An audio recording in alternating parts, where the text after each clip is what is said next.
نبی پاک صلی اللہ تعالیٰ علیہ وسلم ہو یا حضور سید عالم صلی اللہ تعالیٰ علیہ وسلم سے قبل آنے والے تمام انبیاء، ان کا احترام بھی کرنا ہے، ان سے پیار بھی کرنا ہے، ان کی عقیدت بھی کرنی ہے، لیکن جو ان کے آنے کا مقصد ہے اس مقصد کو کبھی فراموش نہیں کرنا، کیونکہ جو قومیں مقاصد سے ہٹ جاتی ہیں نا وہ اصل سے ہٹ جاتی ہیں۔ اللہ کریم نے قرآن مجید میں فرمایا وَمَا أَرْسَلْنَا مِن رَسُولٍ إِلَّا لِيُطَاعَ بِإِذْنِ اللَّهِ، اللہ نے جو رسول بھی دنیا میں بھیجا ہے نا اس لیے بھیجے ہیں کہ اللہ کے حکم سے ان کی اطاعت کی جائے۔ رسولوں کے آنے کا مقصد یہ ہوتا ہے کہ رسولوں کی اطاعت کی جائے۔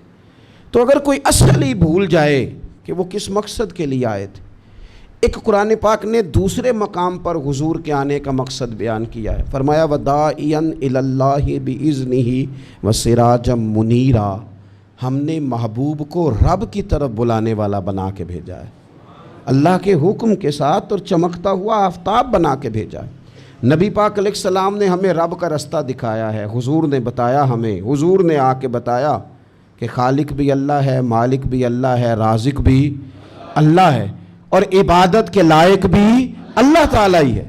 ہمیں حضور نے رب کی معرفت کے رستے پہ ڈالا ہے۔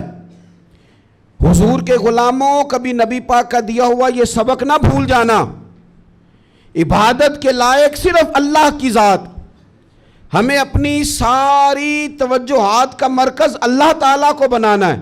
یہ ہمیں ہمارے رسول پاک صلی اللہ تعالیٰ علیہ وسلم نے سبق دیا۔ حضور علیہ السلام نے ہمیں یہ سبق دیا کہ یہ توحید تمہیں مضبوط کر دے گی، بھروسہ اللہ پہ کرنا، ڈرنا اللہ سے، رب کو راضی کرنے کی تگ کرنا، رب رسول کے رستے میں ہمیشہ رہنا، اس مقصد کو کبھی فراموش نہ کریں۔ اور ایک تیسرے مقام پر قرآن مجید نے حضور کے آنے کے مقاصد بیان کیے، فرمایا کما ارسلنا فیکم رسولا منکم، جیسا کہ ہم نے تمہیں میں سے تمہیں ایک رسول عطا کیا ہے، یتلو علیکم آیاتنا، وہ تم پر ہماری آیتیں تلاوت کریں گے، ویزکیکم، اور تمہیں پاک فرما دیں گے۔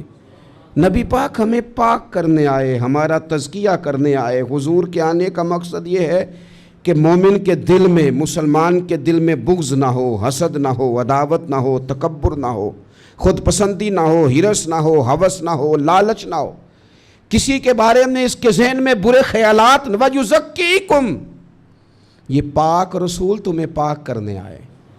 اور پھر ارشاد فرمایا وَيُعَلِّمُكُمُ الْكِتَابَ وَالْحِكْمَةَ، یہ تمہیں کتاب اور حکمت سکھانے آئے ہیں، یہ قرآن محبوب تمہارے لیے لے کے آئے ہیں، یہ میرے رسول نے تمہیں سکھایا ہے۔ حضور نے ہر جگہ قرآن سکھایا، ہر جگہ، مکے میں برستے ہوئے پتھروں کے بیچ بھی قرآن سکھایا، اور بدر میں چلتی ہوئی تلواروں کے بیچ بھی قرآن سکھایا، اور احد کے اندر جب آپ کے مقدس دانتوں سے لہو مبارک نکل رہا تھا تب بھی قرآن ہی سکھایا، تبوک میں بھی قرآن ہی پڑھتے رہے، اور فتح مکہ پر بھی میرے رسول کریم قرآن پاک کی تلاوت ہی کرتے رہے۔ حضور نے قرآن سکھایا، امت کبھی قرآن کو چھوڑ نہ جائے، یہ مقصد ہے، یہ حضور کے ساتھ آنے والا نور ہے۔ وَأَنزَلْنَا إِلَيْكُمْ نُورًا مُبِينًا، کبھی قرآن کو بھول نہ جانا، لیکن نری کتاب نہیں، وَيُعَلِّمُكُمُ الْكِتَابَ وَالْحِكْمَةَ، تمہیں کتاب بھی سکھائیں گے اور دانائی بھی سکھائیں گے۔ زندگی جذباتی اور جوشیلے لوگوں کی طرح نہ گزار دینا، بر جس طرف جوش آیا اس طرف نہ ہو جانا، ہواؤں کے رخ کے مطابق نہ چلنا، دانائی کے ساتھ، حکمت کے ساتھ، معاملہ فہمی، بصیرت۔ کائنات کی ساری حکمتیں اگر پھوٹتی ہیں تو وہ دروازہ رسول سے خیرات لے کے پھوٹتی ہیں۔ جو فلسفیوں سے کھل نہ سکا اور نکتہ وروں سے حل نہ ہوا، وہ راز ایک طیبہ والے نے بتلا دیا چند اشاروں میں۔ نبی پاک علیہ السلام نے حکمت سکھائی، حضور سے دانائی سیکھے، حکمت سیکھے۔ وَيُعَلِّمُكُمْ مَا لَمْ تَكُونُوا تَعْلَمُونَ، اور میرے محبوب تمہیں اس چیز کا علم دیتے ہیں جس کا علم تمہارے پاس نہیں تھا۔ حضور تو علم کی خیرات بانٹتے ہیں، نبی پاک علیہ السلام تو اپنی قوم کو علم دیتے ہیں، شعور دیتے ہیں، اور حضور نے کیا فرمایا؟ فرمایا یہ علم میری وراثت ہے۔ فرمایا جس کے ساتھ رب بھلائی کرنے کا ارادہ کرے اسے دین کی سمجھ عطا فرماتا ہے۔ علم کی طرف بڑھیں، شعور کی طرف بڑھیں، ہمیں علم سکھانا یہ حضور کے آنے کے مقاصد ہیں۔